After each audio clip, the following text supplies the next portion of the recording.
Hola queridos magos y bienvenidos de nuevo al canal. En este capítulo quiero hablarles sobre lo que yo considero es la superstición más tóxica y dañina que tenemos en este momento en nuestra sociedad. Quédense conmigo y les cuento la historia.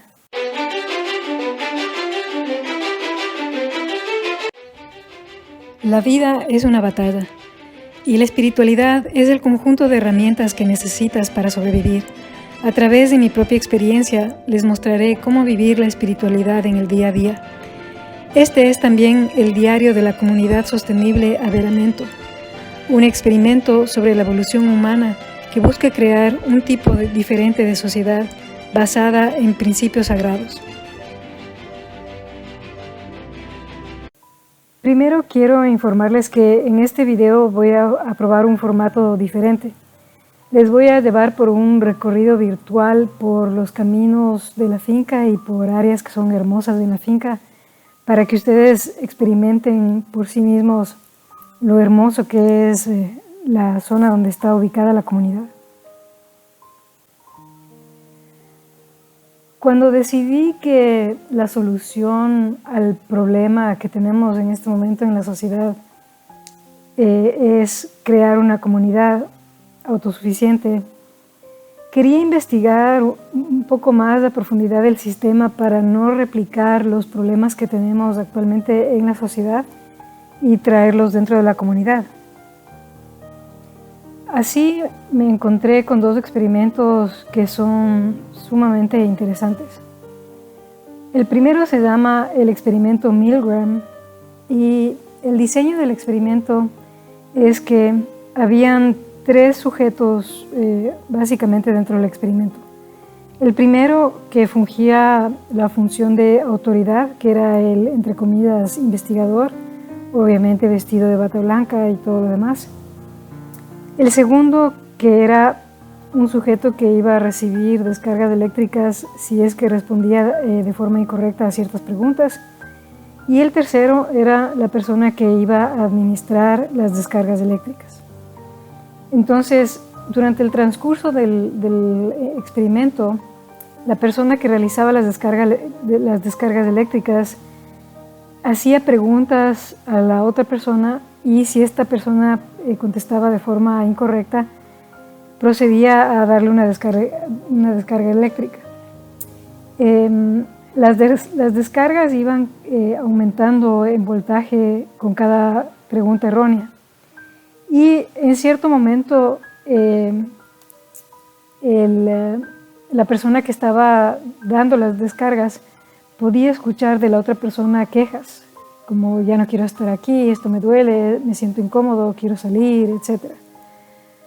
Usualmente cuando esto ocurría, la persona que hacía las preguntas se detenía y cuestionaba y le preguntaba también al investigador que si por favor puede ir a revisar a la otra persona, que si estará bien, etc.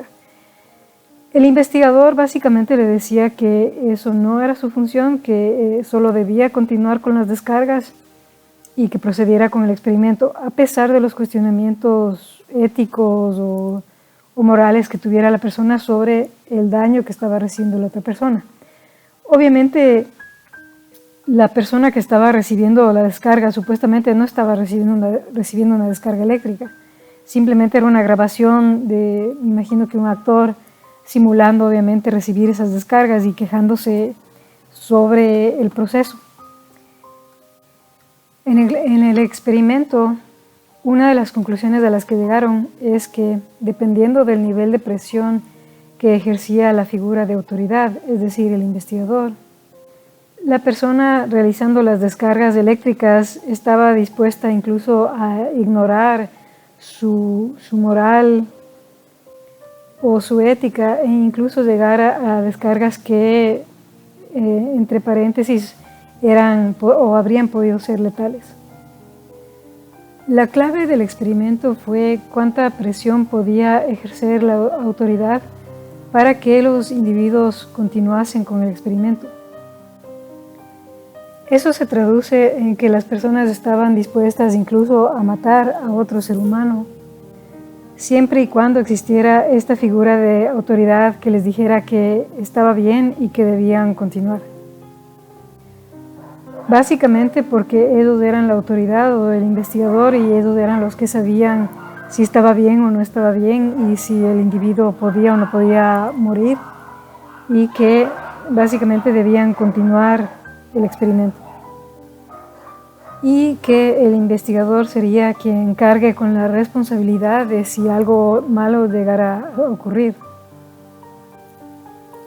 El segundo experimento se llama el experimento de la prisión de Stanford y es hecho por Philip Zimbardo, quien fue el investigador principal.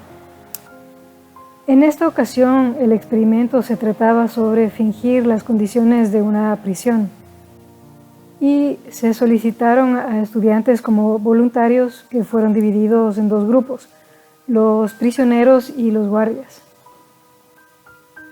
Y se les llevó a un lugar de la universidad que estaba preacondicionado para que pareciese una prisión.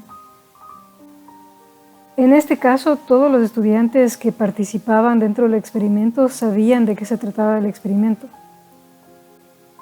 La única orden que debían cumplir los guardias era no permitir que ninguno de los estudiantes que eran prisioneros se escaparan. Este experimento tuvo que ser suspendido solo después de 6 días de haber iniciado.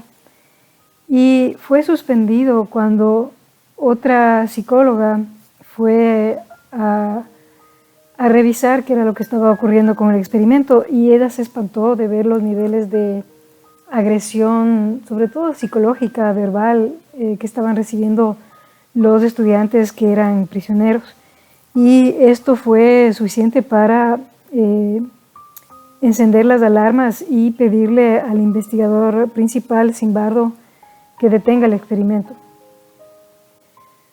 Hay 2 referencias más que me gustaría utilizar antes de llegar a las conclusiones. El primero es un libro que se titula La superstición más peligrosa, escrito por Larken Rose. Y el segundo libro se titula Ponerología política, y les voy a poner en letras las referencias porque el autor es súper difícil de pronunciar. Pero en todo caso, el primer libro trata sobre cómo este concepto de autoridad hace que las personas estén dispuestas a olvidar su moral y realicen actos que son absolutamente fuera de toda moral y absolutamente cuestionables y actos que podrían ser considerados incluso despreciables, como matar, hacer daño, mentir, robar, etc. Solamente porque piensan que pueden descargar la responsabilidad de sus actos sobre una persona que consideran como autoridad, entre comillas. Y cómo en nombre de esa autoridad las personas están dispuestas a hacer cosas incluso innombrables, solamente por el hecho de percibir que esa persona que tiene ese título de autoridad tiene la potestad de tomar este tipo de decisiones, lo cual es absolutamente erróneo. El segundo libro fue escrito por un psicólogo polaco que escribió el libro entre los años 40 y 60, me imagino, en Polonia, cuando Polonia estaba bajo un régimen comunista. Y básicamente el libro fue escrito 3 veces, creo. Las 2 primeras veces fue destruido. Fue hecho supuestamente en colaboración con otros investigadores que el autor no conocía su identidad, porque básicamente este tipo de investigaciones estaban prohibidas. Lo que estos autores pretendían era entender el origen y el ascenso de las tiranías en el poder. Y aquí no importa si estamos hablando de izquierdas o derechas o centros, lo que fuere. Eventualmente toda acumulación de poder termina en este punto tiránico. En este libro de ponerología, el autor dice que estas estructuras de poder o que personalidades psicopáticas son atraídas a estas estructuras de poder. Sin embargo, ahí también hay que entender que existe la psicopatía secundaria, que es una psicopatía que puede ser desarrollada por el medio ambiente. Y una de las piedras angulares, creo yo, de esta psicopatía secundaria es que podemos deshacernos de la responsabilidad de nuestras acciones siempre y cuando esa responsabilidad recaiga en una figura de autoridad. Mi conclusión sobre esta investigación es que la jerarquía, la autoridad y el poder son un mismo monstruo que pervierte y rompe y daña totalmente el tejido social. Es como si este monstruo fuese un estimulante que transforma a las personas en psicópatas secundarios, más allá obviamente de que los psicópatas también puedan sentirse atraídos hacia estas estructuras de poder.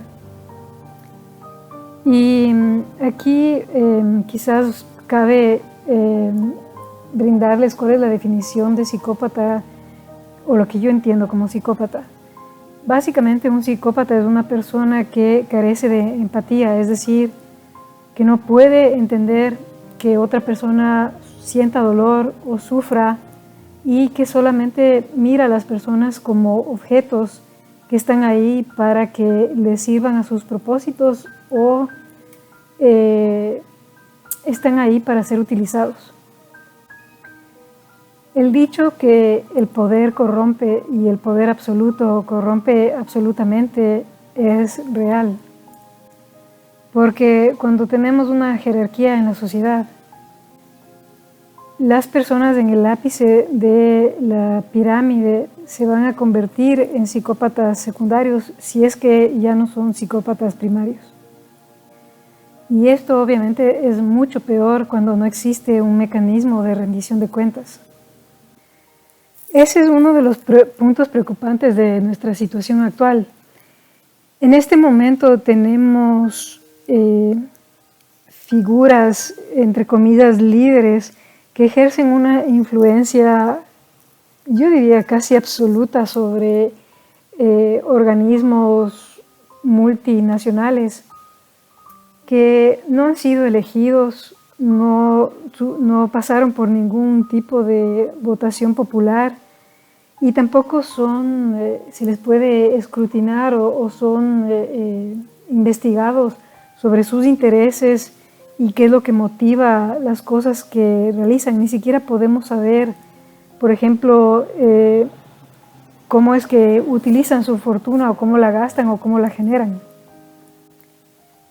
Estas personas entonces no están sujetas a ningún sistema de control en el que puedan ser escrutinados o investigados. Esto no quiere decir que yo esté en contra de un sistema, entre comillas, de gobierno, aunque yo no le llamaría gobierno, sino servicio social. Entonces, es importante tener este servicio social, pero también es importante tener una estructura de control, es decir, algo que le haga contrapeso al gobierno. Y por esa razón los padres fundadores del país, de Estados Unidos, incorporaron la segunda enmienda dentro de la Constitución, exactamente para que en el momento en que las personas sintieran que el gobierno estaba tornándose tiránico, ellos pudieran defenderse de ese gobierno y hacerle un contrapeso al gobierno. Si no existen mecanismos de rendición de cuentas y contrapesos al poder, este sistema jerárquico piramidal va a derivar siempre en una tiranía. Por eso la comunidad va a tener un sistema circular donde todos participemos de las decisiones de la comunidad. Esto no quiere decir que no vamos a tener reglas internas, eso no es así.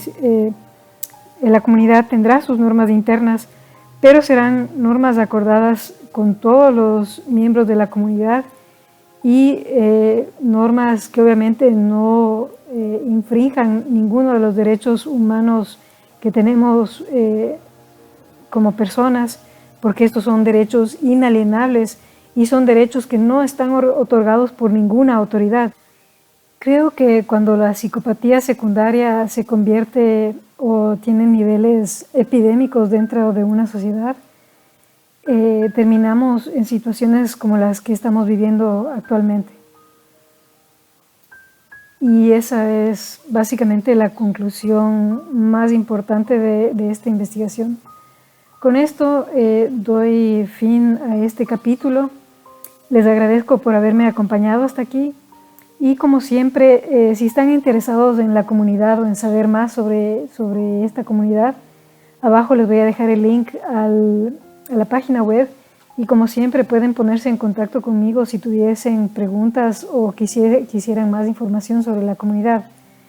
También en los comentarios también por favor pueden dejar cualquier tema que quisieran que amplíe o que quisieran que trate dentro del canal. Y con esto me despido hasta el siguiente episodio y les agradezco por acompañarme.